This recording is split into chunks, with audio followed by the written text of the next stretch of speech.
Welcome back, everyone, to another deep dive. Today, we're tackling something, a topic that I find kind of intriguing and honestly a bit unsettling, Tall poppy syndrome. It's, you've probably heard of it, right? That tendency to criticize or even sabotage successful people. We usually associate it with Australia. But today we're diving into whether this whole tall poppy thing exists right here in America. And what I think is so fascinating about this deep dive is that we're using this, a pretty unique lens, I think. The source material for all this is actually a book written by an American, an orthopedic surgeon who, he experienced a sudden career setback, a big one. Yeah. Yeah, and his story is really like a powerful entry point into this whole discussion, don't you think? I mean, he was at the top of his game, director of a huge rehab facility, published researcher, the whole 9 yards, and then bam, out of the blue, he gets demoted, practically exiled, to a tiny office. And that experience really made him question a lot. Was he a victim of American tall poppy syndrome? Or was it something else, something unique to American culture? Yeah, that's the core question we're going to try and tackle today. And I think, it's important to note right from the start, this book, it argues that classic Australian tall poppy syndrome, the kind driven purely by envy, it might not be as prevalent here in the U.S. Okay, so is there an American version of this whole phenomenon? That's what the author sets out to prove, I guess. He calls it a modified American tall poppy syndrome. The cutting down, it isn't just about envy, but it's tied to this idea of deservingness. It's a kind of a twist on the classic definition, wouldn't you say? Deservingness. That's interesting. It makes me wonder, how is that even determined, Deservingness, American culture, I mean.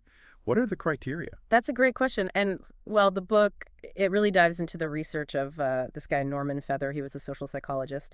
And he found that people are just more likely to criticize successful people if they believe those people didn't really earn their success. You know what I mean? So it's not just about bringing someone down because they're successful, but it's more like there's this judgment about how they got there, right? Almost like a cultural litmus test for fairness. Exactly. Yeah. And the book also brings in this other thing, Jonathan Haidt's moral foundations theory.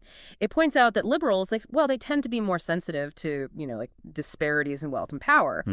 And they're often the ones, exhibiting those tall poppy tendencies, at least according to the book.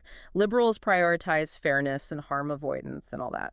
So when someone achieves success and it seems like they didn't really play by the rules, that triggers a sense of injustice.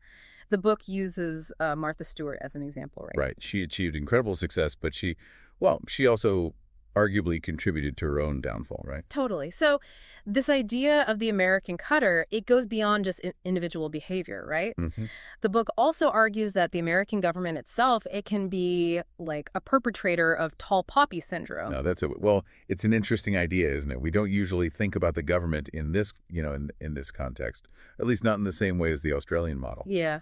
So it's not just about envy or resentment then. Sometimes it's about power dynamics, maybe silencing dissent, maintaining control, or I don't know, something like that. And this whole idea of the government being a cutter, it really makes you think about the tension between individual success and government power in America, Yeah, that tension is always there. It makes me think about the American dream, right? This idea of self-reliance and meritocracy.